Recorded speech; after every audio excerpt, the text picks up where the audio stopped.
திருச்சிற்றம்பலம். ஆடும் பரிவேல் அணி சேவல் என பாடும் பணியே பணியாய் அருள்வாய். தேடும் கயமா முகனை செருவில் சாடும் தனி யானை சகோதரன். திருச்சிற்றம்பலம்.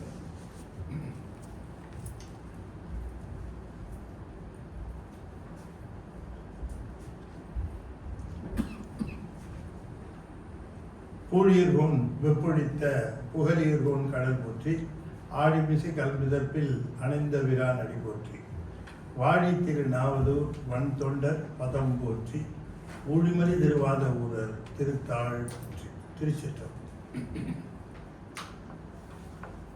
தென்னாடுடைய சிவனே போற்றி, போற்றி, ஏகம்பத்துரையந்தாய் போற்றி, போற்றி, பராய்த்துறை மேவிய பரனே போற்றி, மேவிய சிவனே போற்றி, அண்ணாமலையம் அண்ணா போற்றி, கடலே போற்றி, காவாய் கனகத்திரளே போற்றி, போற்றி போற்றி. வெற்றிவேல் முருகனுக்கு திருச்சிற்றம்பலம்.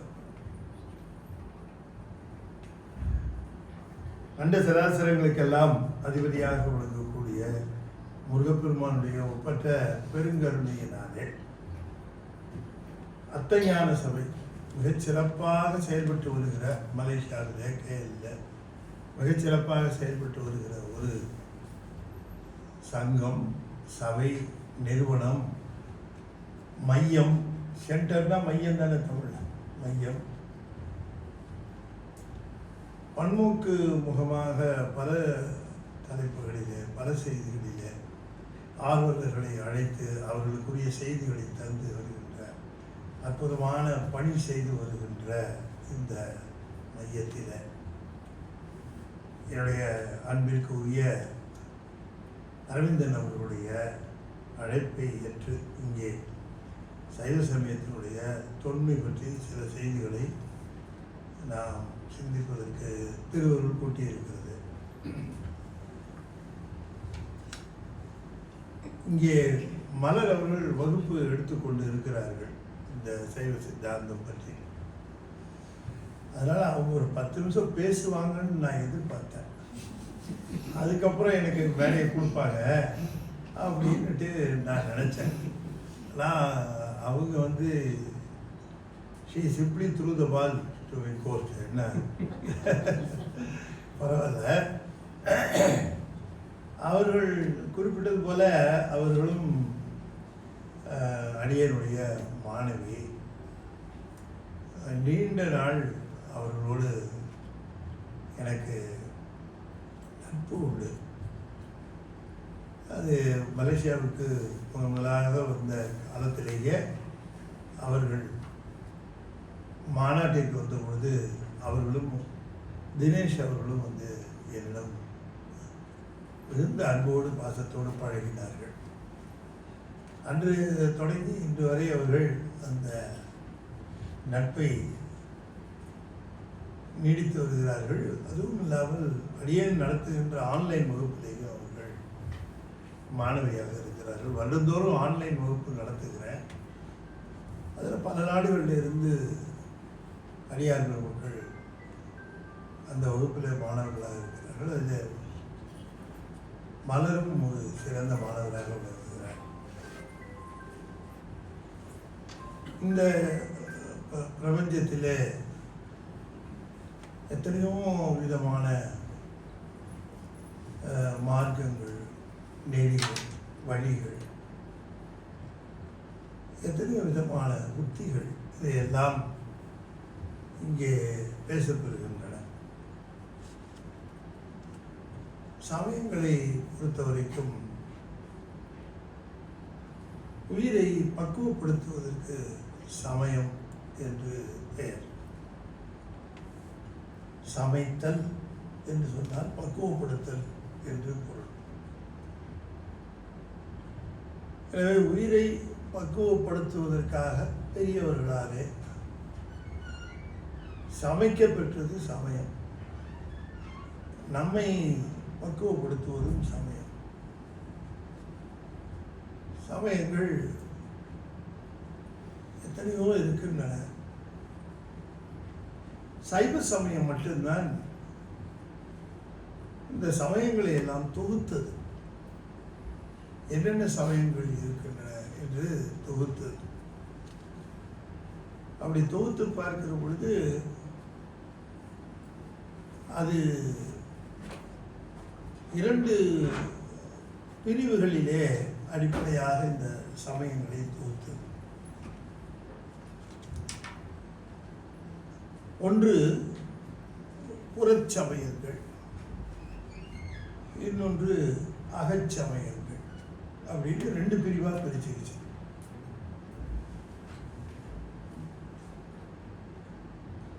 இப்போ புறச்சமயம் அகச்சமயம்ங்கிறது எந்த அடிப்படையில் அது பிரிச்சுது அப்படின்னு பார்த்தா அதுக்கு ஒரு ஸ்கேல் வேணும்ல. அது வேதங்களை அடிப்படையில், வேதங்களின் அடிப்படையில், அதனுடைய கொள்கைகளில் முக்கியமான கொள்கைகளை ஏற்றுக்கொள்ளுகின்ற சமயங்கள், முக்கியமான கொள்கைகளை ஏற்றுக்கொள்ளாத சமயங்கள், இப்படி அதை 2ஆக பிரித்தது. இந்த புறச்சமயங்கள் அவை மீண்டும் 2ஆக பிரிக்கப்பட்டது. அதிலே ஒரு பகுதி புறப்புறச் சமயங்கள் என்று பிரிக்கப்பட்டது. அகச்சமயங்களிலேயும் ஒரு பிரிவு வந்தது. அது அகப்புறச் சமயம், அகச்சமயம் என்று வந்தது. அப்ப 4 கேட்டகரி: புறப்புறச் சமயம், புறச்சமயம், அகப்புறச் சமயம், அகச்சமயம். இப்படி 4 விதமாக இந்த சமயங்களை அது பிரித்து பார்த்தது.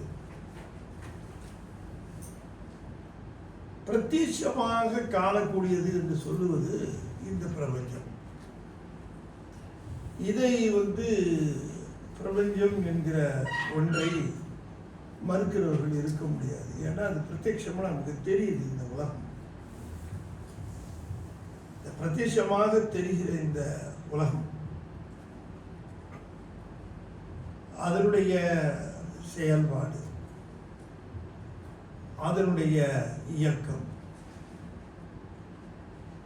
இவை அனைத்தையும் ஒப்புக்கொண்டு மற்ற எல்லாவற்றையும் மறுப்பது.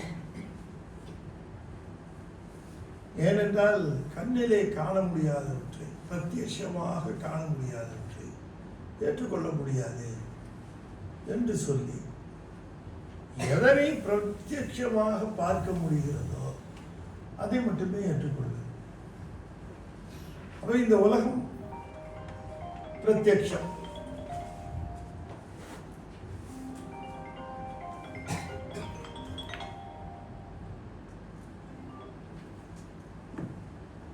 உலகம் பிரத்யட்சம், உடல் பிரத்யட்சம். பிரத்யட்சம்னா கண்ணால பாரு, அதோட நின்றும், அவ்வளவுதான். உயிர் அது கண்ணால் பார்க்க முடியல, அப்படி ஒன்று இருக்குன்னு ஏற்றுக்க முடியாது. அதனால உயிர்ங்கிற ஒன்று கிடையாது. கடவுள் உயிரையே ஏற்றுக்கல, கடவுள்னு ஒரு பொருள் இருக்கு, அதையும் கண்ணால பார்க்க முடியல, அதனால அதை ஏற்றுக்க முடியாது. கடவுள் ஏற்றுக்க முடியல, உயிரை ஏற்றுக்க முடியல. சொர்க்கம் கண்ணால பார்க்கல, ஏற்றுக்க முடியாது. நரகம் கண்ணால பார்க்கல, ஏற்றுக்க முடியாது. நல்வினை தீவினை கண்ணால பார்க்கல, ஒத்துக்க முடியாது. இப்படி எல்லாவற்றையும் மறுப்பது உலகாயுதம். அதுதான் உலகாயுதம் தான். இன்னும் அதை படித்து திராவிடம் அப்படின்னு சொல்லுகிறார்கள். அவங்க கொள்கையும் இதுதான், திராவிடருடைய கொள்கையும்.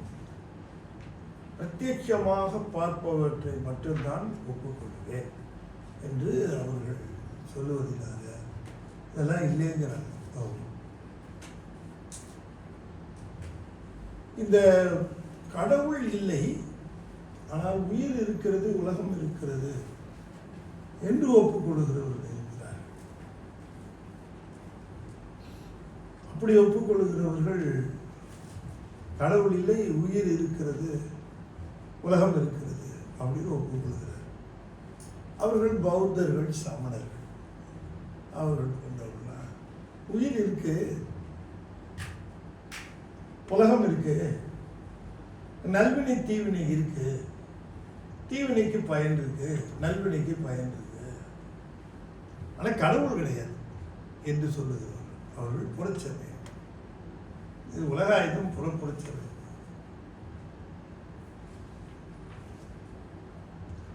அகப்புற சமயம்னு ஒன்று இருக்கு. கடவுள் உண்டு, உயிர் இல்லை,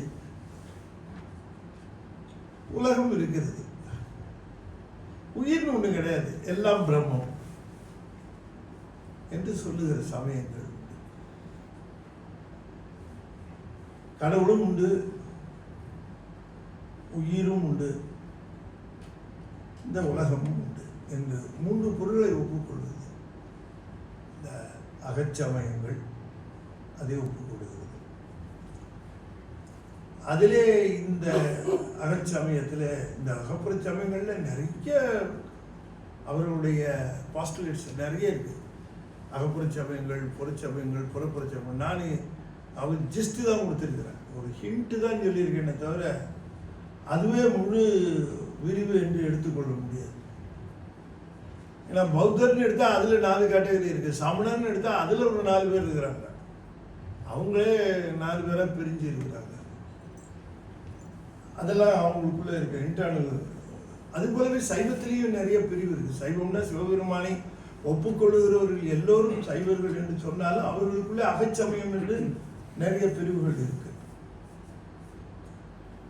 ஆனாலும் அடிப்படையாக பார்க்க பொழுது இந்த 3 பொருள்கள் என்று சொல்லக்கூடிய பதி, பசு, பாசம் என்று சொல்லக்கூடிய 3 அடிப்படை பொருள்களை ஏற்றுக்கொள்வது சைவ சமயம். அது இந்த 3ல் ஏதாவது ஒன்று இல்லை அப்படின்னு சொல்லுகிற சமயங்கள் அகப்புற சமயமாகவும் இருக்கிறது, புறச்சமயமாகவும் இருக்கிறது. அதை பற்றி உங்களுக்கு நான் சொன்னேன். இந்த 3 பொருள்கள் ஒப்புக்கொள்வதனால சைவ சமயத்திற்கு முப்பொருள் உண்மை அப்படின்னு பேர். அது 3 entities. It agrees with the 3 entities. 3 பொருள்கள். இந்த 3 பொருள்களும் அது ரொம்ப முக்கியமானது. எப்போதும் உண்டு. அவை தோன்றி அழிவன அல்ல, அவை எப்பொழுதும் உண்டு. பதி என்று சொல்லக்கூடிய கடவுள் எப்பொழுது உண்டோ அப்பொழுதே பசுவும் உண்டு, அப்பொழுதே பாசமும் உண்டு. அதை ரொம்ப ஒரு பிரபலமான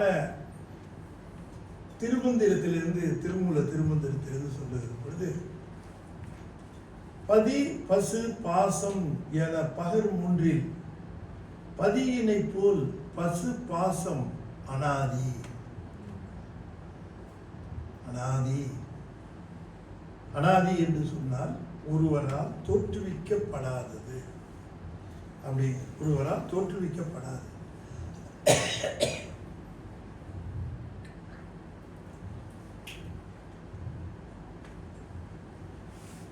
என்று நீ அன்று நான் உன் அடிமை அல்லவோ அப்படின்னு தாய்மானவர் பாருங்க. சைவ சித்தாந்த கொள்கை. பதி பசு பாசம் என பகர் 3ல் பதியினை போல் பசுவும் பாசமும் அனாதி. பசு பாசம் அனாதி. பதியினை சென்று அணுகா பசு பாசம். பதி அணுகில் பசு பாசம் நில்லாவே. இதுதான் அந்த பாட்டு. அந்த மந்திரம் முதல் தந்திரத்தில் 30 உபதேசத்தில் அந்த மந்திர பாடல் வருகிறது. அது நம்முடைய சைவ சித்தாந்தத்தினுடைய அடிப்படை உண்மைகளை சொல்லுகிற பாடல், முப்பொருள் உண்மை சொல்லுகிற பாடல். பதி என்றும் பசு என்றும் பாசம் என்றும் சொல்லப்பெறுகின்ற மூன்று பொருள்களிலே பதி எப்படி அனாதியோ அதுபோல பசுவும் பாசமும் அனாதி.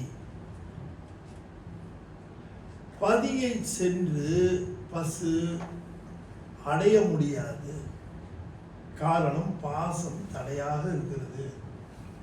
ஆனால் பதி அணுகினால் பாசம் இல்லாமல் போய் பசுவோடு சேர்ந்து விடும். அப்படிங்கிறது இந்த பாடலுடைய விளக்கம். பதியினை சென்று அணுகா பசு பாசம். பதியினை சென்று அணுகானா பதியிட்ட போய் எக்காலத்திலும் முயற்சி பண்ணி எந்த விதமான முயற்சிகளையும் பண்ணி இந்த உயிர் சிவத்தை அடைய முடியாது. சிவன்தான் உயிரை அடைய முடியும். உயிருக்கு சிவத்தை அடைகின்ற வல்லமை இல்லை. உயிருக்கு அந்த வல்லமை இல்லாத காரணத்தினாலே சிவமே உயிரை அடைகிறது என்பது இந்த பாடலினுடைய அடிப்படை. அப்ப இதுல என்ன தெரிகிறது என்று சொன்னால், இறைவன் உயிர்களை படைக்கவில்லை அப்படிங்கிறது சைவ சித்தாந்தத்தினுடைய அடிப்படை கொள்கை. ஏன்னா இது பல மதங்களிலே இறைவனே உயிர்களை படைக்கிறான் என்ற கொள்கை, ஆனால் அந்த கொள்கையை வலிமையாக மறுப்பது நம்முடைய சைவ சித்தாந்தம். உயிர்களை இறைவன் படைத்திருக்கின்ற பட்சத்தில் இந்த உயிர்களுக்கு ஏன் இத்தனை குறைகள்? இறைவன் படைத்த உயிர்களுக்கு இந்த குறைகள் எப்படி வந்தன? இறைவன் படைக்கும் பொழுதே வந்தனவா அல்லது படைத்த பிறகு வந்தனவா? இந்த உயிர்களுக்கு குறைகள் எவ்வாறு வந்தன அப்படின்னு ஒரு கேள்வி. அப்ப இந்த உயிர்களுக்கு இருக்கக்கூடிய இந்த குறைகள் படைத்தவர்களிடமிருந்து வந்ததா என்கிற கேள்வியும் பிறக்கிறது. சரி, அப்பொழுது இந்த உயிர்களை படைக்க ஆரம்பித்த இறைவன் குற்றங்களோடு உயிர்கள் இருப்பதை தெரிந்த உடனேயே படைப்பதை நிறுத்தி இருக்கலாமே. அதை ஏன் தொடர்ந்து செய்ய வேண்டும்? நமக்குத்தான் தொழில் சரியா வரலையே, அதை நிறுத்திட வேண்டியது தானே. அப்புறம் தொடர்ந்து அதை குற்றத்தோட படைக்கிறது, அப்புறம் குற்றத்தை நீக்கிறதுக்காக திரும்பவும் அதுக்கு எல்லா முயற்சிகள் படைக்காமலே இருந்துள்ளாம இல்லையா? ஒன்று. ரெண்டாவது, உயிர்களை படைத்தார் என்று சொன்னால் அவுட் ஆஃப் வாட்? எதிலிருந்து உயிர்களை படைத்தார் அப்படின்ற அடுத்தது. சப்பாத்தி செய்தார் என்று சொன்னால் உடனே நமக்கு தெரியும் கோதுமை மாவிலிருந்து செய்தார். உடனே கோதுமை மாவிலிருந்து கோதுமையிலிருந்து வந்தது. இப்படி நம்ம ரூட் போடலாம். இப்போ உயிரை படைத்தார்னா எதிலிருந்து உயிரை படைத்தார் அப்படிங்கிற கேள்வி. இது மாதிரியா நிறைய கேள்விகள் பிறந்து இந்த கேள்விகளுக்கு சரியான விடைகள் இல்லாத காரணத்தினாலே நமக்கு உயிரை இறைவன் படைக்கவில்லை. காரணம், அவன் படைத்திருந்தால் இது இவ்வளவு மோசமாக இருந்திருக்காது. அப்ப இது இறைவன் உயிர்களை படைக்கவில்லை என்று சொன்னால் அப்ப என்ன? உயிர்கள் ஏற்கனவே இறைவன் இருப்பது போலவே அவையும் இருக்கின்றன. அப்படி இருக்கின்ற பொழுது உயிர்களுக்கு அறிவு செயல்படாமல் இருந்தது. அந்த அறிவு செயல்படாத இருந்த காரணத்தினாலே அது துன்புற்று வந்தது. அந்த துன்பத்தை நீக்குவதற்காக இறைவன் உபகாரம் செய்கிறான். எனவே சித்து பொருளாக இருக்கக்கூடிய உயிர், அறிவு பொருளாக இருக்கக்கூடிய உயிர், அந்த உயிருக்கு அறிவிலே இயல்பாகவே அறியாமை இருக்கிறது இல்லையா? அந்த உயிருக்கு இயல்பாகவே அறியாமை இருக்கிறது, அறியாமை இருக்கிறது. அந்த அறியாமை இருக்கிற காரணத்தினாலே அந்த அறியாமையை நீக்குவதற்கு இறைவன் உபகாரம் செய்கிறான் அப்படின்னு நாம கொஞ்சம் அதை அப்படி ஒரு தீரி அப்படி சொன்னால் இதுக்கு கொஞ்சம் பதில் சொல்ல முடிகிறது. இப்ப எப்படி உயிரினுடைய அறிவிலே எப்படி இந்த இருள் இருக்கிறது அல்லது அறியாமை இருக்கிறது, அந்த அறியாமையை நீக்குவதற்கு இறைவன் எவ்வாறு உபகாரம் செய்கிறான், இப்படிலாம் சொல்கிறோமே. இறைவன் அப்படி அந்த உயிரினுடைய அறிவிலே இருக்கக்கூடிய அறியாமையை நீக்குவதற்கு உபகாரம் செய்கிறான் என்பதற்கு, இந்த உயிரிலே அறியாமை இருக்கிறது என்பதற்கு என்ன ஆதாரம் அப்படின்னு கேட்கலாம். உயிருக்கு அறியாமை எப்படி இருக்கிறது? அது இப்பொழுது நாம் என்ன பார்க்கிறோம் என்று சொன்னால், இந்த உயிருக்கு இந்த கருவிக்கரணங்கள் என்று சொல்லக்கூடிய தத்துவங்கள், இந்த உடம்பு என்கிற ஒன்று, இது ஜடம், நன்றாக தெரிகிறது. இது ஜடம்.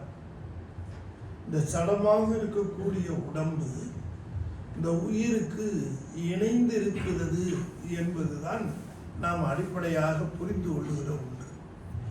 எவ்வப்பொழுதெல்லாம் இந்த உடம்பு உயிரின் அறிவில் இருந்து பிரிகிறதோ, தொடர்பிலிருந்து பிரிகிறதோ, அவ்வப்பொழுதெல்லாம் உயிரின் அறிவிலே அறியாமை தங்கிவிடுகிறது இல்லையா? இப்போ நீங்களே என்னை பார்த்துக்கிட்டே இருக்கீங்க, நான் பாடம் இருக்கேன், கேட்டுக்கிட்டே இருக்கீங்க.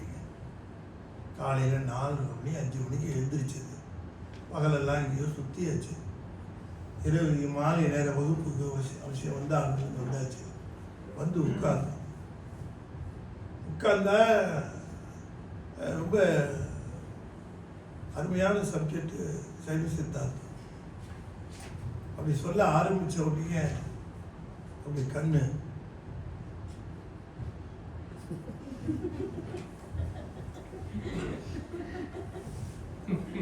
தென்னாடுடை முடிஞ்சிருச்சா வகுப்பு? எங்க போச்சு அறிவு? உடம்பு இருக்குத, அறிவு எங்க போச்சு? அந்த அறிவை ஒரு அறியாம மூடணும்னா, ஏன் மூடிச்சுன்னா உடம்பு இந்த உயிரின் அறிவிலிருந்து தொடர்பு அகன்று போச்சு. There is a temporary disconnection between the soul and the body. That we call it as sleep. அது உறக்கம்னு ரொம்ப நாம கௌரவமா சொல்லிக்கிறோம். ஆனா அது என்ன அப்படின்னு கேட்டா, பாடி டயர்ட் ஆகி போன காரணத்தினால it refuses to cooperate. அது உடம்பு டயர்ட் ஆயிடுச்சு. அதனால அது உயிர்கிட்ட என்ன சொல்லுது, காலையிலேருந்து நான் உழைச்சிட்டேன், உட்கார்ந்தாச்சு, நான் கொஞ்சம் ஓய்வு எடுக்கணும் போல இருக்கேன்ட்டு நவுறுது. நவுந்தா உயிர் என்ன பண்ணுது, ஐயோ நீ போயிட்டேன்னா நான் இருளுக்கு போயிடுவேன் அப்படிங்கிறதுக்காட்டியும் அது போயிடுச்சு. அது போன உடனே the soul plunges into darkness. Where does it go? எங்க போகுது அது? Don't say that soul is sleeping. There is no sleep for soul. அதுக்கு உறக்கங்கிறதெல்லாம் கிடையாது. ஆன்மாவுக்கு ஏது உறக்கம், ஆன்மாவுக்கு ஏது இரவு, ஆன்மாவுக்கு ஏது பகல், அதெல்லாம் ஒண்ணுமே கிடையாது. எல்லா அந்த டிஃபரன்சஸ் இந்த உடம்புக்கு தான். இந்த உடம்பு தான் கண்டு தான் பார்த்து இருளுங்கோ ஒளியுங்கோ, அவ்வளவுதான். அப்ப இந்த as long as the body has a connection with the soul, you realize the world. The moment there is a detachment, you completely lose the world. Lose the world now, what does it mean? அப்ப சித்துன்னு சொல்லக்கூடிய அந்த ஆன்மாவுக்கு அறிவு இருக்கிறதா இல்லையா? அது அறிவுடைய பொருள் தானே. ஆமா, அறிவு இருக்கு, பட் ஏன் ஃபங்க்ஷன் பண்ணல? அது அறிவுடைய பொருள் தானே, அறிவற்ற பொருள் இல்லை. அறிவுடைய பொருள், அறிவுடைய பொருளாக இருப்பதினாலே தானே அதுக்கு துன்ப இன்பம் வருகிறது. இப்ப இதுக்கு இன்ப துன்பம் உண்டா? இதுக்கு இன்ப துன்பம் உண்டா? இதுக்கு இன்ப துன்பம் உண்டா? இதுக்கெல்லாம் கிடையாது. நிகழ்ச்சி முடிஞ்சதுக்கு அப்புறம் இதை நான் மைக்கே நிகழ்ச்சி முழுக்க ரொம்ப கோஆப்ரேட் பண்ணேன். என்னால் முடிஞ்சதுக்கு ஒரு 10 ரிங்கெட் எடுத்து கட்டி தொங்க விட்டேன். will it be happy? அதுக்கு தெரியாது, ஜடம். பட் இதே 10 ரிங்கெட்டை இந்த பைக் செட்டுக்காரர் யாராவது இருந்து அவர் கையில் கொடுத்தா அவரு ஹாப்பி. அது சித்து, இது அசித்து. அசித்தெல்லாம் தான் பாசம், சித்து தான் பதிப்பசு. அப்ப இந்த அறிவுங்கிறது, சித்தினுடைய அறிவுங்கிறது, அந்த பசுவினுடைய அறிவுங்கிறது, அது ஒரு சப்ஜெக்டிவ் ஒரு ஒரு மேட்டர். எந்த அளவுக்கு இந்த உடம்பினுடைய உடம்புன்னு நம்ம சொல்லிடுறோம் பொதுவாக, இன் ஜெனரல் உடம்பு. ஆனால் இந்த உடம்பு என்று சொல்லக்கூடிய உடம்புன்னு ஒரு சமூகம்னு பேரு, தத்துவங்களின் சமூகம். A group of தத்துவாஸ் அல்லது a group of tools. ஒவ்வொரு தத்துவம் என்பது டூல் அப்படின்னு பேரு. தத்துவம்னா பிலாசபி இல்லை, தத்துவம்னா அதுக்கு பிலாசபின்னு ஒரு அர்த்தம் ஒன்று உண்டு. ஆனால் இங்கே நம்ம என்ன மீன் பண்றோம், தத்துவம்னா டூல், கருவி. அப்படி பார்க்கிற பொழுது நம்முடைய தத்துவங்கள் என்று சொல்லக்கூடிய 31 தத்துவங்கள் 5 வெளியில இருக்கு, 31 இங்க இருக்கு, இங்க இருக்கு. அது வெளியில இருக்கிற தத்துவம் 5, 31, 5, 36, டோட்டலா நமக்கு 36. இந்த 36 தத்துவங்களினுடைய தொடர்பு இருக்கிற அந்த ஒரு நிலையில தான் இந்த உயிரினுடைய அறிவு ஃபங்க்ஷன் பண்ணுதுன்னு சொன்னா, அப்ப அந்த உயிரின் அறிவில் படிந்திருக்கிற அறியாமையை இந்த டூல்ஸ் நகர்த்துது. இது கொஞ்சம் நகர்த்து. இப்ப இறைவன் என்ன செய்கிறார் அப்படிங்கிறது சைவ சித்தாந்தம் அப்படின்னு சொன்னா, உயிரின் அறிவிலே இயல்பா அந்த அறியாமை என்று சொல்லக்கூடிய ஒன்று அந்த அறிவை எங்க விடாமல் அது தடுத்து கொண்டே இருக்கிறது. அப்படி தடுத்து கொண்டே இருக்கிற ஒன்றை இறைவன் இந்த கருவி கரணங்கள் என்று சொல்லக்கூடிய தத்துவங்கள், கருவி கரணங்களை கொடுத்து அதை சற்று விளக்கிறான். முழுசா விளக்கல. வீட்டுக்குள்ள போற எல்லாமே கம்ப்ளீட் டார்க்னஸ். ஒரு அறையில் இருக்கிற விளக்க போறோம், அந்த அறையில் இருக்கிற இருள் போகும், ஆனா மற்ற அறையில் இருக்கிற இருள். அது போல நம்முடைய அந்த அறிவிலே இருக்கக்கூடிய அறியாமை, இக்னரன்ஸ், அதை கொஞ்சம் பார்ஷியலா கம்ப்ளீட்டா நீக்க முடியாது. அதை கொஞ்சம் பார்ஷியலா அப்படி நகர்த்தின உடனேயே இந்த அறிவு என்ன பண்ணும், it will be ready for action. அறிவு it will be ready for action. ஆனா அது முழு அறிவு இல்லை. அதனால அந்த அறிவுக்கு என்ன பேரு, ஜீவபோதம்னு பேரு. இந்த அறிவு அது சிற்றறிவுன்னு பேரு தமிழ்ல. அதுதான் சிற்றறிவுன்னு பேரு. ஏன் சிற்றறிவு அப்படின்னு பேரு கேட்டா, அந்த அறிவு இந்த அறியாமையை சற்று விலக்கிய உடனேயே கொஞ்சம் அது ஃபங்க்ஷன் பண்றதுக்கு ரெடி ஆகும். இப்ப அறிவு ரெடியா இருக்கு, ஃபங்க்ஷன் பண்றதுக்கு அறிவு ரெடியா இருக்கு. இப்போ உதாரணம் என்ன சொல்லணும்னு சொன்னா, இப்போ நமக்கு ஒருத்தருக்கு மூச்சு திணறல் ஏற்படுது, மூச்சு பண்ண முடியல. அப்போ உடனே என்ன பண்ணுவாங்க, மூச்சு திணறல் ஏற்பட்டு, எங்க ஊர்ல பண்றதை நான் சொல்றேன். மூச்சு திணறல் இந்த வெண்டிலேட்டர்னு ஒரு கருவி, வெண்டிலேட்டர்னு ஒரு கருவியை சொல்லணும்னா அது ஆர்டிஃபிஷியல் ரெஸ்பிரேஷன். இந்த கருவி, இந்த ஆர்டிஃபிஷியல் ரெஸ்பிரேஷன் போட்டவுடனே இவருக்கு மூச்சு விட முடியும். இவருக்கு இயல்பா மூச்சு விட முடியல. ஆனால் வெண்டிலேட்டர் மாட்டின உடனே என்னாச்சு, இயல்பா மூச்சு கொஞ்சம் மூச்சு விட முடியுது, கொஞ்சம் மூச்சு விடுற வெண்டிலேட்டரோட இருக்கு. இப்ப இந்த வெண்டிலேட்டரோட இருக்கிறவரு என்ன எதிர்பார்ப்பார், நீங்க சொல்லுங்க.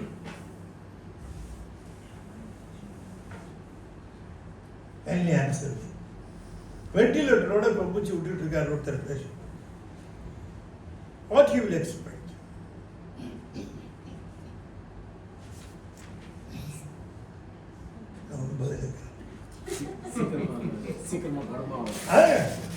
அதுதான் சீக்கிரமா இந்த வெண்டிலேட்டர் எப்ப கட்டுவாங்க? வெண்டிலேட்டர் எப்ப கட்டு? இயல்பா மூச்சு விட ஆரம்பிச்சுட்டா தானே கட்டுவாங்க டாக்டர். இயல்பா மூச்சு விட முடியல, அதுக்காக மாட்டி விட்டுருக்காரு. டாக்டர்கிட்ட போய், டாக்டர் இது எனக்கு ரொம்ப அழகா இருக்கு, இது அப்படியே பர்மனெண்டா நான் வச்சுருக்கேன் அப்படின்னு எந்த பேஷண்டாவது கேட்பாரு, இது எப்ப கட்டுவாங்க? இந்த உயிரின் அறிவு இயங்க முடியாமல் இருந்த காரணத்தினாலே இறைவன் மாட்டி விட்ட வெண்டிலேட்டர் இந்த உடம்பு.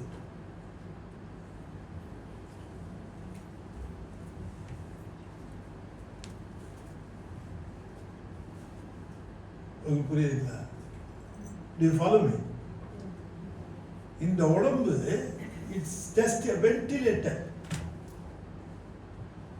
ஆனா நாம என்ன வைத்தியநாதன்கிட்ட போய் what we pray, don't take away this ventilator. I want to be always with the ventilator. I want to live with this ventilator. See, this is only a temporary arrangement. And that is why it is aging. நம்ம பிறக்கும் போது இந்த freshness 15 வருஷம் 20 வருஷத்துல வருமா, இல்லை 50 வருஷத்துல வருமா? ஏன் இட்ஸ் கெட்டிங் ஏஜிங்? அவ்வளோதான். அது அப்படிதான் வச்சிருக்காரு. இதை கொடுத்தது அப்படியே பர்மனண்டா ஃப்ரெஷ்ஷாக இருக்கிற மாதிரியே கொடுத்துருக்காரு. ஏன் அதுக்கு ஒரு ஏஜிங் ஃபேக்டர் வச்சாரு? கொஞ்சம் கொஞ்சமா aging. See, God has made an intermediate or a temporary arrangement for the soul's wisdom to function. It's only a temporary arrangement. As far as He is concerned, we are seeking so many facilities in the hospital. Which one is the hospital? The world is the hospital. We are seeing all facilities in the hospital. We don't think and we don't understand and we don't realize we are all being under treatment.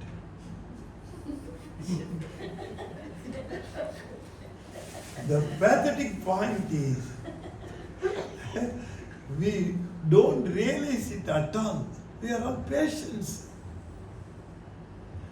அறிவிலே இருக்கக்கூடிய அந்த அறியாமை என்று சொல்லக்கூடிய ignorance-ங்கிறது it's a disease. God is trying to cure it. அந்த curing process தான் போயிட்டு இருக்கு. This is how Saivam looks at it. How Saivam looks at it is God is helping the soul to get liberated from the disease. But it cannot happen all of a sudden. It has to go in a progressive manner, stage by stage, step by step. It has to go. Because the ignorance layer is not a thin layer.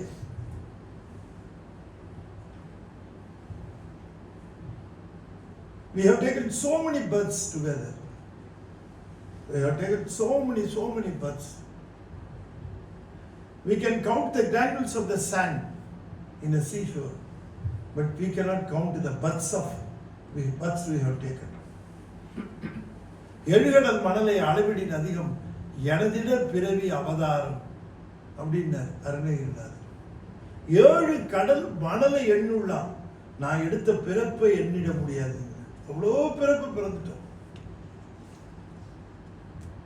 Only the few people still have inquisitiveness. Why we have come to this world? Only very few people. So many are wandering here and there without caring about this. Why should we care about it at all? Some people say, There is an age for it. Why should we go now to the temple at all? They are planning to visit the temple with all the 5 senses free.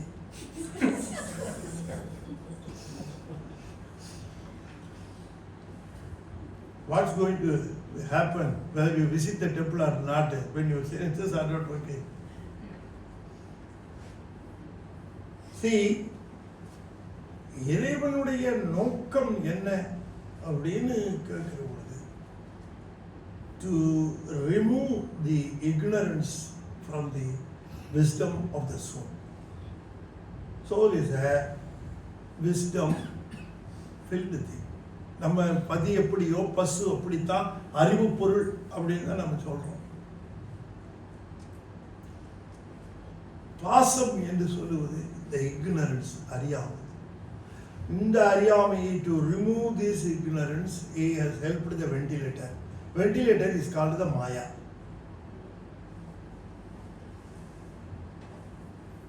He has taken the Maya Shakti in his hands.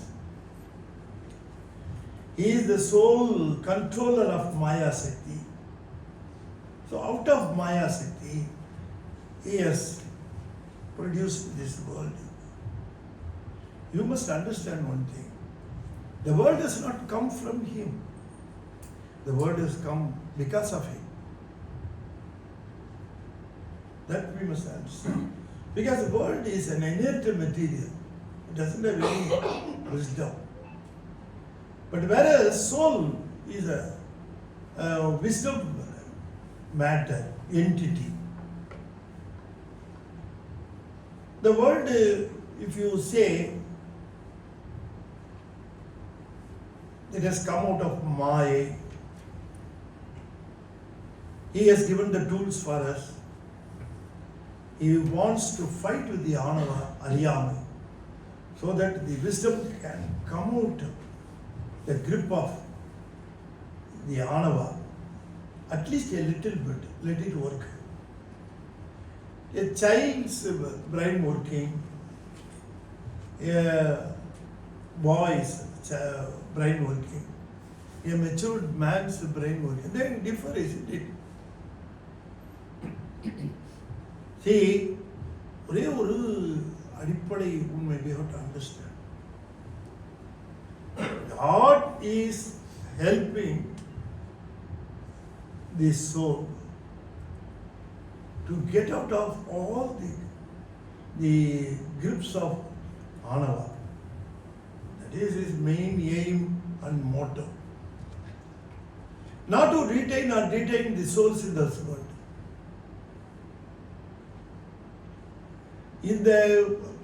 இதை எப்படி பார்க்கிறார்கள் நம்முடைய பெரியவர்கள் இந்த உலகத்தை? இது ஒரு ஆஸ்பத்திரியா பார்க்குறாங்க, இதை ஒரு பள்ளிக்கூடமா பார்க்குறாங்க, இதை ஒரு சிறைச்சாலையா பார்க்குறாங்க. அப்படி பார்க்கிற பொழுதுதான் அந்த உண்மையான the theory behind our coming to this world, we will be able to appreciate and understand why we have come to this world at all, what we have achieved. We have achieved so many things pertaining to this world. Here we have gained money, we have gained fame, we have gained houses, we have gained so many things. But whatever you gain, the ultimate result is you have to leave them all these things in this world itself. Total entire property of this world is owned by Lord Shiva. You take every inch, every bit, you can see the inscription of Lord Shiva. Fully owned by Lord Shiva. Okay. See, he is not caring whether this is being owned by you or by him or by him. He doesn't care about it because he very well know. Whoever owns it or possesses it, they have to leave it here itself. They cannot take it elsewhere. So he is quite sure my property is going to be here only. Who is going to take this to the other world? We have to leave everything in this world, isn't it? Whatever we get. But what are we taking when we go out of this world? What is it coming with us when we go? What we have earned, as a matter of fact. Because whatever we earn, we have to leave it here. It's quite sure, isn't it? When we go to the graveyard, nobody is going to give us the credit card, debit card, all cards. Do you think that they are going to? We have to leave them all here. See, then people should think that something we must be taking. What is that we are taking from this world? So God is very, very particular that we must lose the affinity, attraction for this world. What is called a maturity? Maturity means losing the affinity and losing the attraction for this world. If you still have attraction, if you still have the grip over this world, this I want, that I want, this is mine, this is my family, all these things will make you not to leave this world again, it will make you to come back to this world. So when you lose the attraction, you are not being brought back.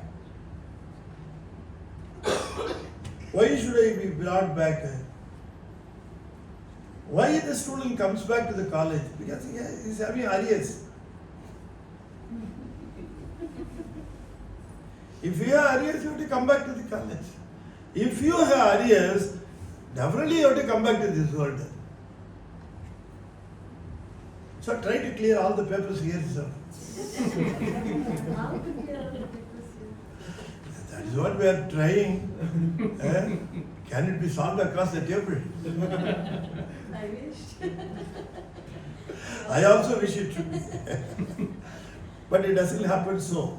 Yeah, exactly. See, our attraction to this world is so tight and so strong.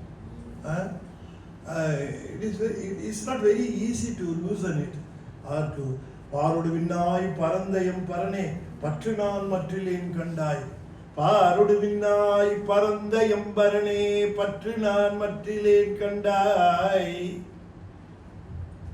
பாரோடு விண்ணாய் பரந்தயம் பரனே பற்று நான் மற்றிலேன் கண்டாய். Manivasakar says, I don't have any attraction in this world.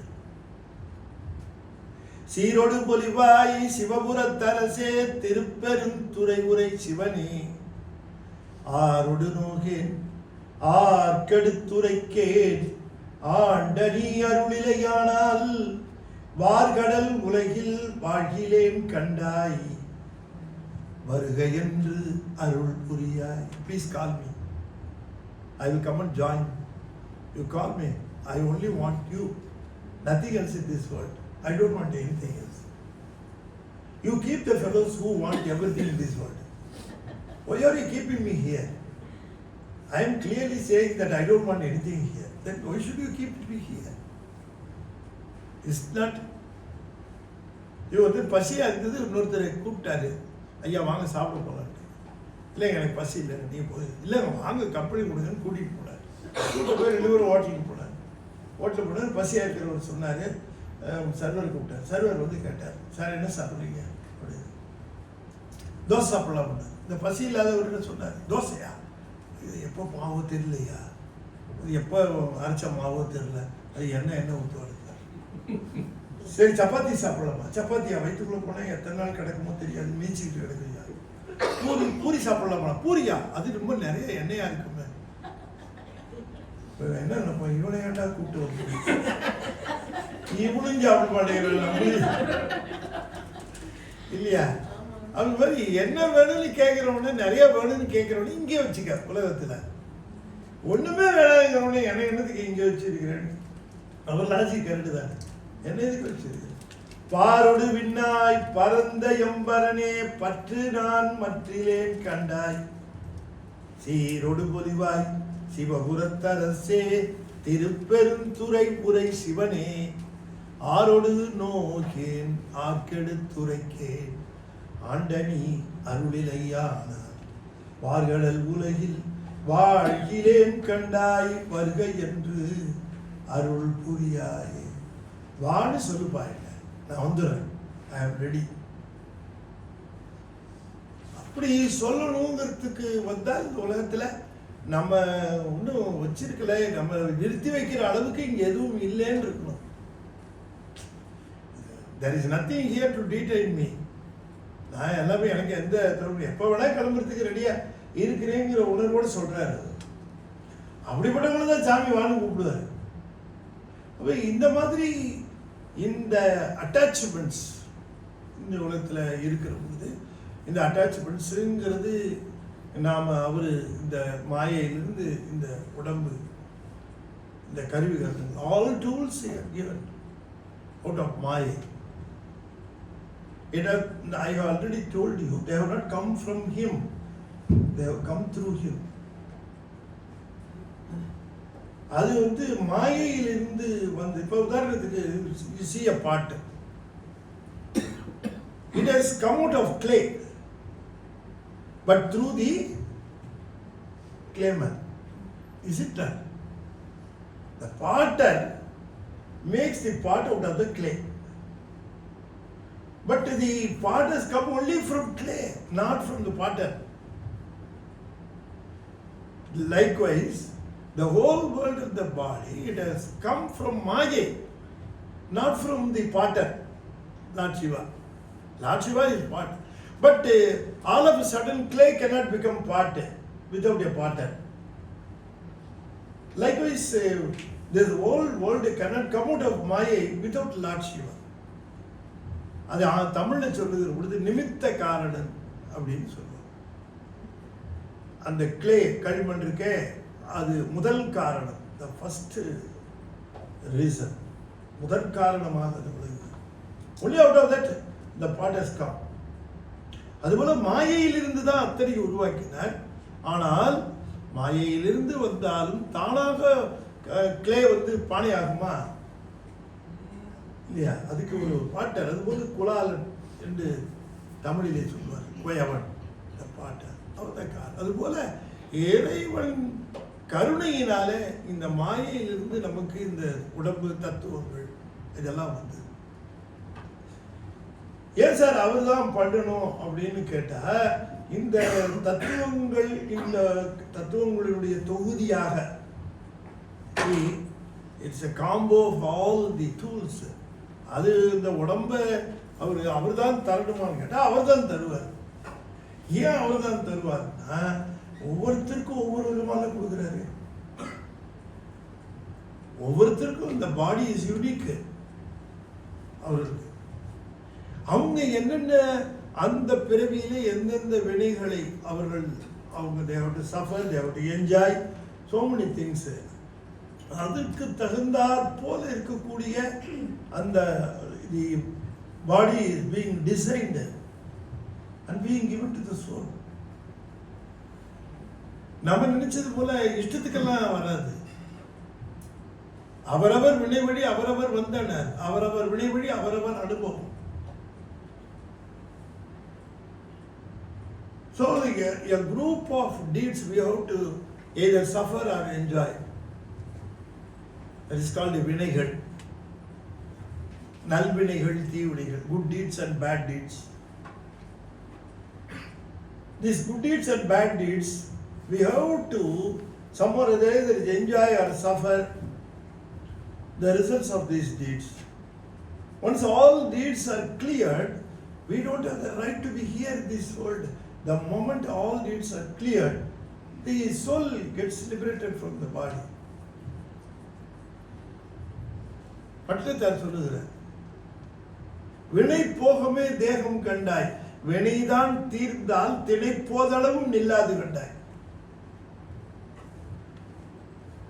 It goes and makes ready for the next birth. Birth never ends. It goes on coming to us till the time. I don't want this world. Enough I have suffered. We have come to that. So அந்த stage வர வரைக்கும் நாம இந்த உலகத்துல நமக்கு விருப்பம் இருக்கு, we have affinity, we have attraction, நமக்கு ஒரு ஈர்ப்பு இருக்கு இந்த உலகத்திலங்கிற பொழுது நம்ம உலகம் ஈர்க்கிறோம், திரும்ப திரும்ப ஈர்க்கும் பிறப்புல. இதுல எதுவுமே இல்லை எனக்கு. இதெல்லாம் வந்து ஏன்னா இங்கே வந்து எதுவுமே doesn't come single. Either the pleasure or the sorrow never comes single. See, ஒளி இருள், darkness brightness, நட்பு பகை, உறவு பிரிவு, நல்லது கெட்டது, இரவு பகல். This is called இருமை உலகம். So no happiness comes all alone. A bonus will be there. Suffering. For that happiness, whenever you enjoy something, be sure there is the other side of that enjoyment. Definitely the other side. Vallalar என்ன செய்வார்? வள்ளலார ரொம்ப அவர் துறவு, கடும் துறவு. ஆனாலும் கூட அவர் மேல அன்பு அதிகமாக செலுத்துகிற அடியார்கள் அவரை வந்து நீங்கள் வீட்டில் வந்து சாப்பிட வரணும்னு they will invite. மறுக்க முடியாம போயிடுவார். வேற எதையும் மறுக்கலாம், உண்மையான ஒரு அன்புள்ளவர்களுடைய அன்பை மறுக்க முடியாது. அதனால அவர் போயிடுவார். போனால் நல்ல உணவு, அவர் நல்ல உணவு சாப்பிட மாட்டார், ஆனால் அங்கே நல்ல உணவு கிடைக்கும். இவர் சாப்பிடுவாரேங்கிறதுக்காக சமைச்சு வச்சிருக்கிறாங்க. சாப்பிடாம இருந்தால் அந்த அடியாருக்கு மனசு கஷ்டம். சாப்பிடுவார். சாப்பிடும் பொழுது அவருக்கு இந்த உணவை உட்கொண்ட குற்றம் மனசுல இருக்கு. அதுக்காக என்ன பண்ணுவாருன்னு சொல்றாரு. இன்புறும் உணவு உட்கொண்ட போதெல்லாம், இன்புறும் உணவு உட்கொண்ட போதெல்லாம் இனி இச்சுகத்தால் யாது விளையுமோ என்று, ஐயோ ஒரு இன்பத்தை அனுபவிச்சிருக்கிறனே, இதற்கு என்ன வருமோ என்று நடுங்கி, அதுக்கு என்ன பண்ணுவாரா? நடுங்கி, அதுக்காக இந்த துன்பம் இது தனியா ஒன்று தெரிஞ்சு வர வேண்டியதில்லை, நானே ஒரு துன்பத்தை அனுபவிச்சுக்கிறேன் சொல்லிவிட்டு, இன்புறு உணவு உட்கொண்ட போதெல்லாம் சூழ் வெறும் வயிற்றோடு இருந்த, 2 நாள் வெறும் வயிறோட பட்டி இருப்பார். ஒரு நல்ல உணவு உண்டா 2 நாள் பட்டி. தானே தனக்கு கொடுத்துட்டா அது அடுத்து வராது. இங்க எதுவுமே அப்படி தனியா கிடையாது, இன்பம்னு ஒண்ணு கிடையாது. ஒரு காயினுக்கு எப்படி 2 பக்கம் பிரிக்க முடியாதோ அது போல இன்ப துன்பத்தை பிரிக்க முடியாது. நமக்கு குழந்தைன்னு கேட்டோம்னா குழந்தையால வர அத்தனை இல்லையா, நமக்கு அதுக்கு நம்ம தயாரா இருக்கணும் இல்லையா. குழந்தை வளர்ற வரைக்கும் எத்தனையோ பிரச்சனைகள், எத்தனையோ சிக்கல்கள், அத்தனையும் நம்ம மேற்கொண்டு போறோம். அது ஒரு மெச்சூர்ட் ஸ்டேஜுக்கு வந்துருச்சுட்டா அதுக்கப்புறம் அதுக்கிட்ட ஒரு பொசசிவ்னஸ் எதிர்பார்ப்போம் இல்லையா. நம்ம இவ்வளவு நாள் வளர்த்தோமே, நம்ம கிட்ட ஈடுபாடா இருக்கணும், ஈர்ப்பா இருக்கணும், தப்பிச்சுட்டா என்ன ஆகும்? அதனால எவ்வளவு துன்பம், எல்லாத்திலையும் துன்பம். எதை இன்பம்னு இங்க கேட்கிறோமோ அங்க நமக்கு ஆப்புன்னு அர்த்தம்.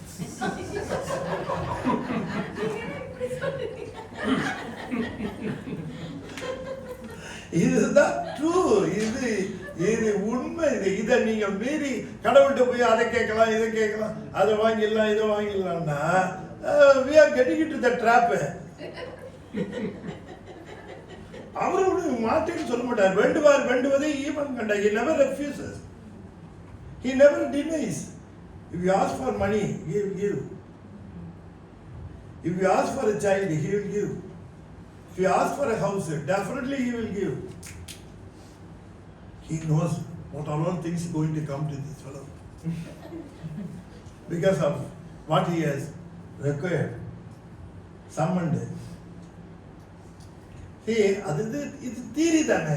இது ஒன்றும் பெரிய பாஸ்டுலேட் இல்லை, இது ஒரு பெரிய சயின்டிஃபிக் தியரி இல்லை. அண்டர்ஸ்டாண்ட் பண்ணிக்கிறது இந்த வேர்ல்டினுடைய அமைப்பு முறையை பார்க்கிற பொழுதே கிறிஸ்டல் கிளியராக தெரியுது. அதனால தான் வள்ளுவர் சொன்னார், பற்றுக பற்றற்றால் பற்று, நீ எப்பற்றை பற்றுக பற்று விடற்கின்றார். The wise man will never ask for anything from the Lord if he is wise. He will never ask for anything because whatever he asks, it's a trap. அதனால எதுவுமே கேட்க மாட்டாங்க. அப்ப இதுதான் நம்ம பெரியவங்க அருளாளர்கள் சைவ சித்தாந்தத்துல இப்போ இந்த மாயையிலிருந்து அவர் இந்த டூல்ஸ், இந்த உலகம் இதெல்லாம் கொடுத்ததுக்கு காரணம் என்னன்னு கேட்டா, இங்கேயே நல்லபடியா வாழ்ந்து நல்ல சுகங்களை அனுபவிச்சுக்கிட்டு இங்கேயே இருக்கணுங்கிறதுக்கு இல்லை, இந்த அறிவில் இருக்கக்கூடிய அறியாமையை இந்த பிறப்பில் அது கொஞ்சம் நீக்கிக்கணும் அப்படின்னு. இப்போ இந்த ஹியூமனா கொடுக்கறது தான் கொஞ்சம் க்ரோனப் பர்த் இல்லையா? அதை தவிர்த்து பேர்ட்ஸாவோ அல்லது அனிமல்ஸ் பிறக்கிறதும் அவர் கொடுக்கறது தான். சப்போஸ் இங்க நம்ம சரியா இல்லைன்னு சொன்னா, இப்பிறவி தப்பினால் எப்பிறவி வாய்க்குமோ யாது வருமோ அறிய, கீழே போகணும். எத்தனையோ தேவர்கள் கீழே போயிருக்காங்க, பறவையா போயிருக்கிறாங்க, மிருகமா போயிருக்கிறாங்க. ரொம்ப பேர் என்ன நினைக்கிறாங்க, நம்ம மனிதனாக இருந்து இறந்ததுக்கு அப்புறம் again we will come to the birth as a human being. Not necessarily, not at all possible also. அது அவ்வளவு சுலபம் கிடையாது. அரிது அரிது மாநிலராய் பிறந்தது. இப்போ மேத்தமெட்டிக்ஸில் தியரி ஆஃப் ப்ராபபிலிட்டின்னு ஒன்று உண்டு. அது ஒரு ப்ராபபிலிட்டி உண்டு. இப்போ suppose if I toss a coin, head or டைலுக்கு what is the probability for a head? 1/2, 0.5 இல்லையா? என்ன? If you swing a dice, it has 6 faces. What is the probability that the 3 should appear? 1/6. Ilya. Suppose I am having a box. I am having 100 numbers. I am shuffling. I am just picking up one number. What is the probability I should take 57? 1/100. Point not 1. Am I correct? 0.5. 0.133, 0.00, right. I have a bigger drum, very big drum. I am having 1 lakh number, 1 lakh numbers, starting from 1 to 1 lakh. I am just rolling it and shuffling it, and I am just picking up a card. I expect the number should be 47,299. Come on, tell me what is the probability? 100,000.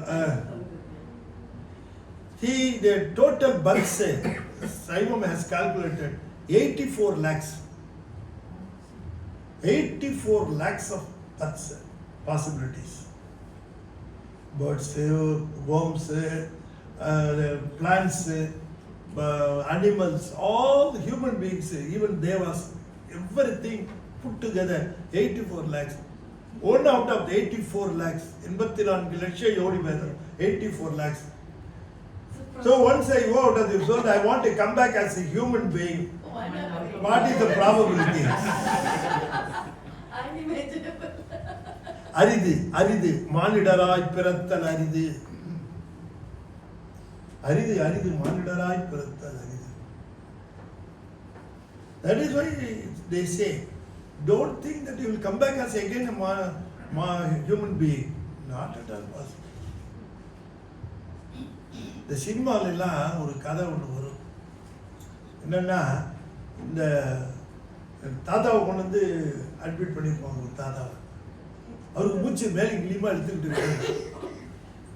ஒரு மானிட்டரில் வேற அப்படி காட்டிகிட்டே இருப்பார் director.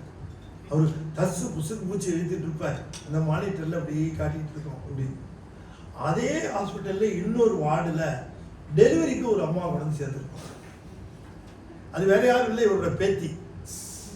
அது டெலிவரிக்கு சேர்த்துருக்கோம். அது அம்மா அம்மானு கத்திக்கிட்டு இருக்கோம். அங்கே டைரக்டர் ரெண்டையும் காட்டி மாறி மாறி காட்டுவார். இங்கே தாத்தாவை கட்டுவார், இங்கே பேத்தியை கட்டுவார், இப்படி மாறி மாறி கட்டுவார். டக்குன்னு என்ன ஆகும், தாத்தா தலை சாஞ்சிடும்.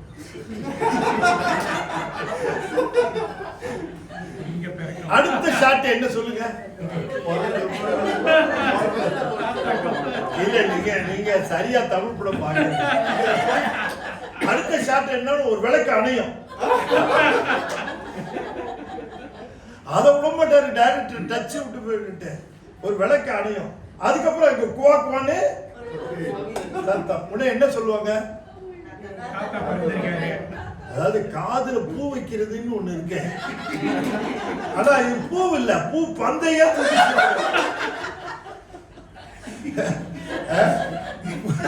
தாத்தா இப்பதான் புரிஞ்சுக்கிட்டேன். அந்த பொண்ணுக்கு கருவுல உயிர் 10 மாசத்துக்கு முன்னாடியே நுழைஞ்சிருச்சு. அந்த கருவுக்குள்ள உயிர் போனதுனாலதான் அந்த கரு வளருது. ஏற்கனவே ஒரு உயிர் இருக்கு. தாத்தா புட்டுக்கிட்டது இப்ப. இந்த உயிர் இன்னொரு தடவை போச்சா? அங்க how these people are bluffing us. நம்மளும் இந்த படத்தை பார்த்துட்டு ரொம்ப எமோஷனலா அப்படிலாம் பாசிபிலிட்டியே கிடையாது. அந்த மாதிரி தாத்தா பிறந்தோட டக்கு நின்று இன்னொரு பிறப்பெல்லாம் வரவே வராது. The soul has to wait for how long we don't know. It has to wait for years together. அதாவது ஒரு உதாரணம் சொல்றேன், எப்படி அதை நீங்க புரிஞ்சுக்கலான்னு ஒரு உதாரணம். அதாவது இந்த பாம்பு கடிச்சு இந்த பூம்பாவைன்னு ஒரு பொண்ணு இறந்துடும். பாம்பு கடிச்சு இந்த பொண்ணு இறந்துடும். அது 7 வயசு. அப்ப மயிலாப்பூர்ல கேள்விப்பட்டிருக்கீங்களா? கேள்விப்பட்டது இல்லையா? திருஞான சம்பந்தர் வரலாறுல வரும். திருஞான சம்பந்தர் வரலாறுல சிவனேசன் செட்டியார்னு ஒருத்தர் இருப்பார். இஸ் டாட்டர் இஸ் பூம்பாவை. பூம்பாவைன்னு ஒரு பொண்ணு, அது வளர்ந்துக்கிட்டே வரும். அந்த பொண்ணை வந்து ஞானசம்பந்தருக்கு தான் திருமணம் பண்ணி வைப்பேன்னு சொல்றாரு. பிகாஸ் அவர் ரொம்ப is a fan about Pillaiyar. அவர் மேலே ரொம்ப அன்பு. அதனால நான் ஞானசம்பந்தருக்கு தான் என் பொண்ணை கொடுப்பேன்னு சொல்லி. ஆனால் அந்த பொண்ணு 7 வயசாக இருக்கும்போது தோழிகளோட அந்த நந்தவனம் போகிற பொழுது she was bitten by a snake and she would be dead. அது இறந்து போயிடும். அப்படி இறந்து போனோடனே இவர் என்ன பண்ணுவார், அதை கிரீமேட் பண்ணிட்டு அந்த bones and this the ashes அது ஒரு குடத்தில் வச்சு அதை கோயிலுக்கு பக்கத்துலேயே வச்சுவிட்டு அவர் இந்த சிவனேசன் செட்டியார் சொல்லுவார், I promise to give my daughter to ஞான Sambandar. Somewhere or other she has died. I will hand over the ashes and the bone to him. What else I can do? He was saying. அப்போ ஞான சம்பந்தர் 5 வருஷம் கழிச்சு வர.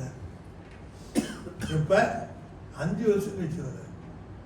வந்ததுக்கு பிறகு இவர் கொண்டு கொடுக்குறாரு. அதுக்கப்புறம் பதிகம் பாடுறேன். I don't want to elaborate the story.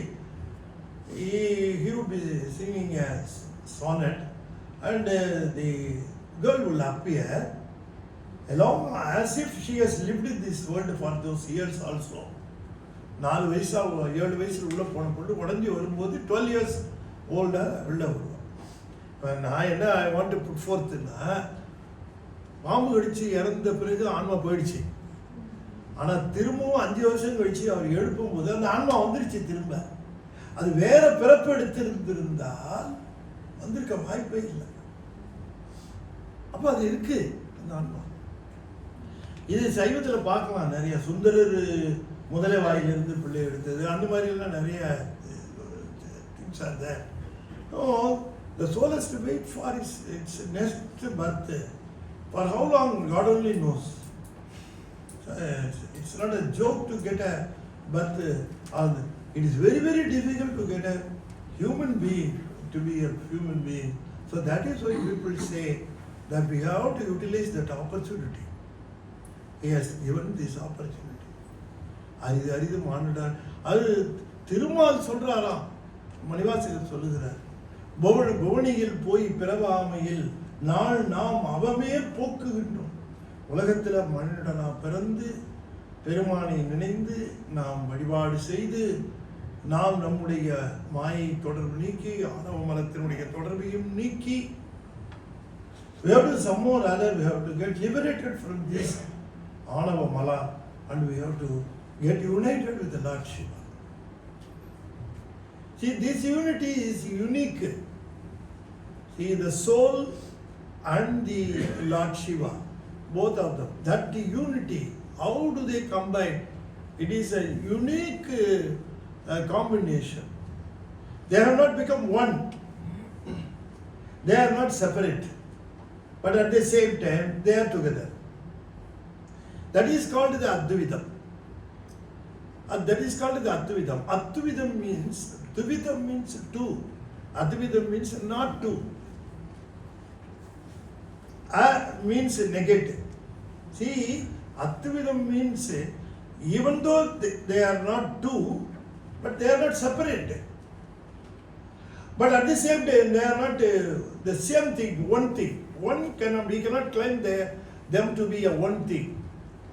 They are different. Because one is delivering, another is receiving. It delivers the joy, it receives the joy. The joy is called Sivanubhavam, Sivanandam. Sivanandam is being delivered by Lord Shiva. If the soul of the Lord, both of them are becoming a single unity or entity, who is giving and who is getting? There is no entity for the soul at all. Who is getting, who is giving? See here, the mukti is Ananda Parimatram, exchange of this Sivanandam. The Sivanandam flows from Lord Shiva. And there should be soul to receive it. Is it not? ஒரு குரு இருந்தார், அவருக்கு ஒரு சீடர்.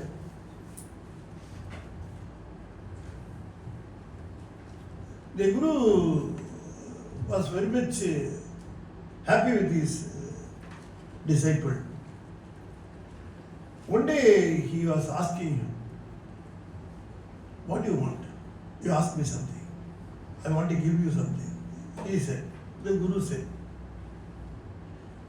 This fellow told, oh my guru, I am always with you. What is that I am going to have? No, you ask for something. I will give.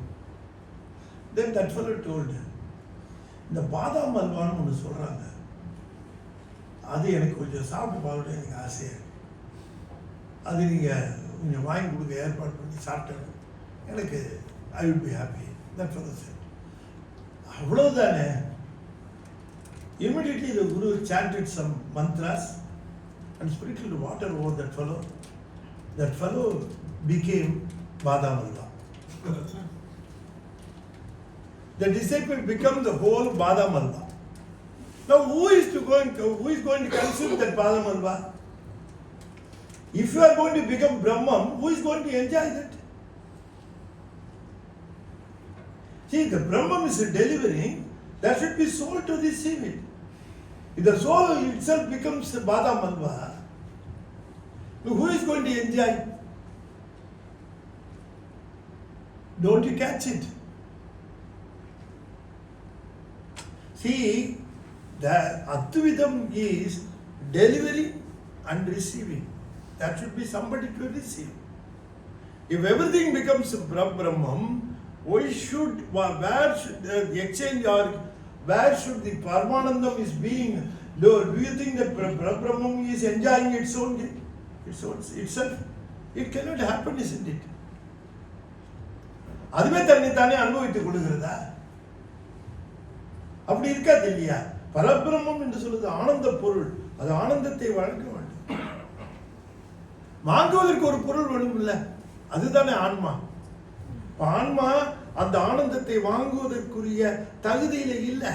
Because of this ignorance in its wisdom. The Anandam, the whole enjoyment, Shivanandam, Shivanubhavam, is to be enjoyed by the soul's wisdom. The wisdom should be pure. God is ready to give the Anandam at any time, but the soul should be ready to receive it. ஏன் இறைவன் கருணை மிக்கவன் தானே, ஆனந்தத்தை உடனே கொடுத்துடக்கூடாது. நான் வந்து ஒருத்தர் 5 படி பால் கொடுக்குறேங்கிறார், நான் வாங்க தயாராக இருக்கிறேன், அவருக்கு கொடுக்க தயாராக இருக்கிறார். நான் வாங்குற பாத்திரம் பழுதுள்ள பாத்திரமா இருந்தால், டர்ட்டியாக இருந்தால், what will happen to the milk? Can I enjoy it?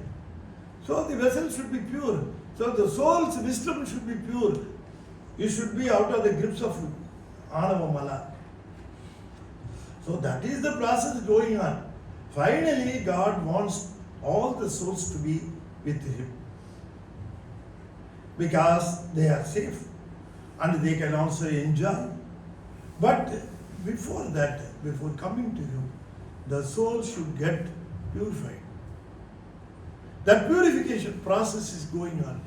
Whether you call it as a purification or a purification, whatever you call it, the God is helping the souls to reach Him, to receive the whole pleasure from Him. So that is why Saiva Siddhanta says that 3 entities are there. One is Padi, another is Pasu. Padi, Pasu. But there is a blockage in between them, obstructing Pasu to reach Padi. So the slow process of removing the blockage between these two is happening. When the complete blockage is removed, automatically the soul gets itself united with the Lord. It is a unique unity, a unique combination. We cannot say that it has become a single entity. That is the very important thing we must understand. See, ஆன்ம அறிவு பொருளாக இருந்தாலும் ஆன்ம அறிவு, some people ask, why some people, அநேக ஈஸ்வரவாதம், சிவ சமவாத சைவம், these people are asking, அகப்புற சமயங்கள் அகச்சமயங்கள் இருக்கிறவங்களே கேட்குறாங்க.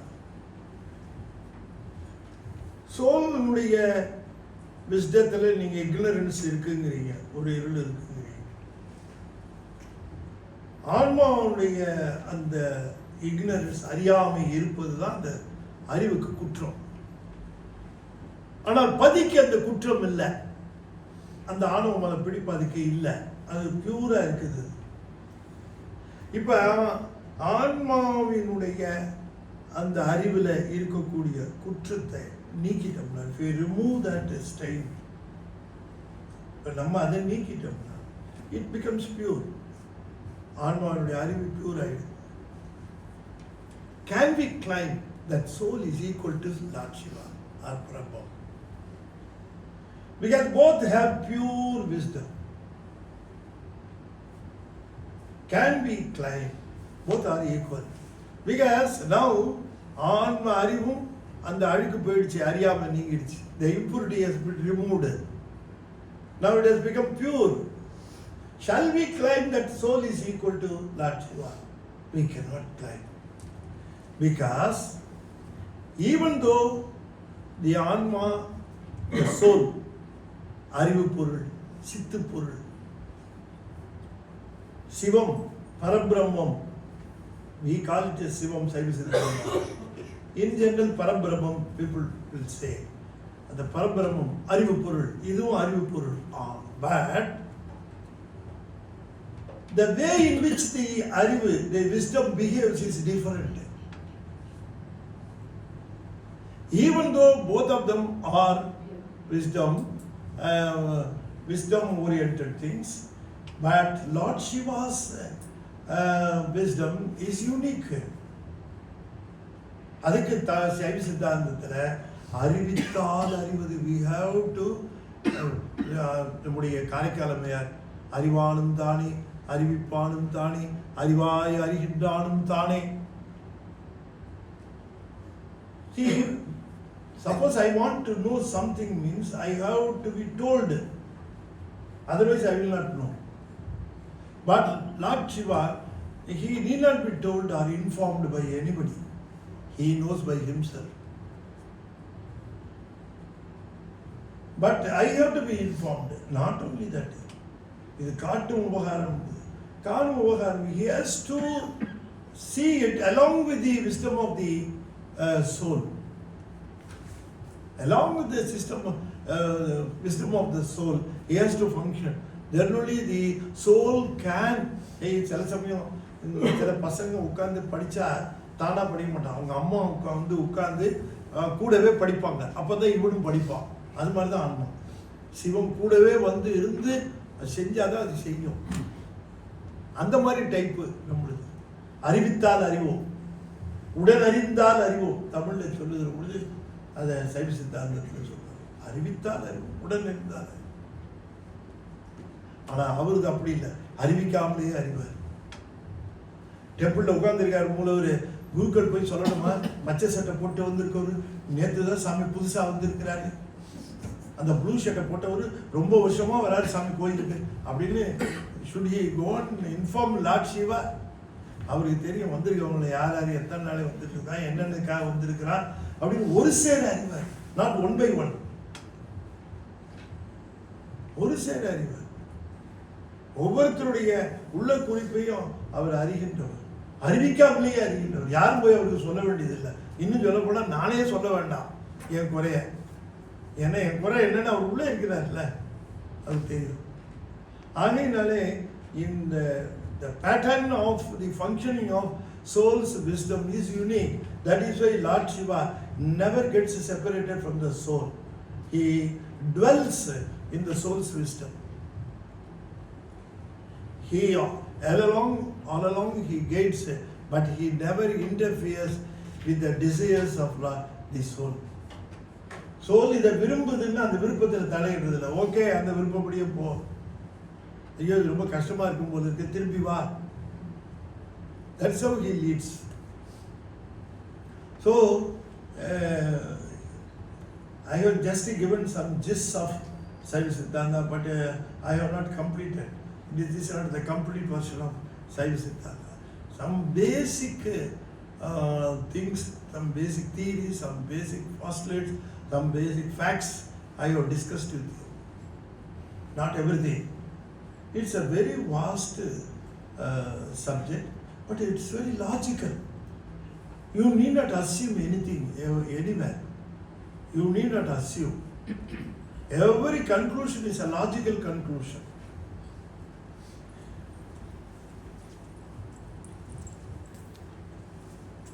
So we have 14 Shastras. We have 14 Shastras. One of which is Thiruvarutpayan. A very simple version of Saiva Siddhanta. A very simple version of Saiva Siddhanta. I have written explanation for the Thiruvarutpayan. A very simple explanation of Saiva Siddhanta in 100 sonnets. Kural, 100 Kural. Likewise, I have also talked about Sivanyana Vadiyam, Sivanyana Siddhya, the cassette, USB. It's also available. But still, not overnight or in a week or in 1 month, we can attain all the details of Saiva Siddhanta. It's a continuous process. You have to learn. Every day you have to learn. Learning by books, better learn by experience. So, better learn by experience is whoever gives you a lecture, whatever you grasp out of it, the net result is the Lord induces inside. It gives you it induces to come out of the darkness. So you have to make a prayer in Saiva Siddhanta. Prayer is very, very important. I can tell you so many things, but still I cannot claim I have made you clear. You have so many doubts by yourself. The only thing Saiva Siddhanta preachers, they teach us to perform puja and make prayers to Lord Shiva to enlighten so many things in our wisdom. The soul's wisdom is not complete. Is it not? So I made வாத்தியார் கிளாஸ்ல 40 பேருக்கு பாடம் எடுக்கலாம். 40 பேர் ஒண்ணா புரிஞ்சுக்கிறாங்களா? ஒவ்வொருத்தருக்கும் அவங்க லெவலுக்கு தகுந்த மாதிரி அது புரியும் இல்லையா? ஒரு பையனுக்கு ஆரம்பத்திலேருந்து கடைசி வரைக்கும் என்ன இப்படி எதையோ சொல்லிட்டு இருக்கிறாரு அப்படின்னு தான் தோணும். ஒருத்தருக்கு என்ன இவ்வளவு தெளிவாக சொல்றாருன்னு தோணும். நான் I was working as professor in Regional Engineering College. Regional Engineering College, teacher apply. Now it is called as National Technical Institute, NTI, NIT, National Institute of Technology. I did my BE, I did my ME, MTech there. When I joined as a professor there, I was working there as a professor for some period. When I joined as a lecturer, I was called to take one class, one subject they gave me and asked me to handle the class. Then when I was going to the first session, I wanted to get the blessings of my head of the department. So I went to him. Some of my friends told me, "Hey, why are you going to him? Directly go to the class. He will spoil your mood." The people were saying, but still I insist on getting his blessings. So I went to him. "Sir, I am going to take my first session, please bless me," I told him. He said, "Silver, I want to tell you one thing. The first time you teach, brilliant students will understand. The second time you teach, dull students will understand. The third time you teach, you yourself will understand." That's how you see. Because so many lecturers are taking the lessons without understanding the subject itself. So, we understand things to the level how he clears, Lord Shiva clears our mind. That's all. So, எல்லாமே prayer, அவர்கிட்ட நம்ம submit பண்ணணும். எவ்வளவோ கேட்கலாம், எவ்வளவோ படிக்கலாம், எவ்வளவோ தெரிஞ்சுக்கலாம். ஆனால் நம்ம மைண்ட் கிளியராக இருந்து தெளிவாக தெரிஞ்சுக்கணும்னு சொன்னால் ப்ரேயர் தான். We have to submit to the Lord Shiva. என்று சொல்லி செஷனை நான் நிறைவு செய்கிறேன். I discussed a little bit. நம்ம ஜாஸ்தி சொல்லலை. அரவிந்தன் told me, சார் ஒரு இன்ட்ரடக்ஷன் சொல்லுங்கள் அப்படின்னாரு. சைவ சித்தாந்தம் is an ocean. But still, as I already told you, it's a complete science. Certainly, Dr. Radhakrishnan has written a book, The Philosophies of India. In that he had narrated that Saiva Siddhantam is the complete philosophy. He has quoted like that. So it goes systematically also. Nothing is there in hypothecation. You assume it. Likewise, so many religions are saying so many things, and they will not relish if you ask questions in them. They will ask you to assume, believe it. That's all. But Saiva Siddhantam is not like that. All are logical conclusions. With that, I am just concluding my session. If at all you have some questions, you can ask. If at all I know the answers, I will give you.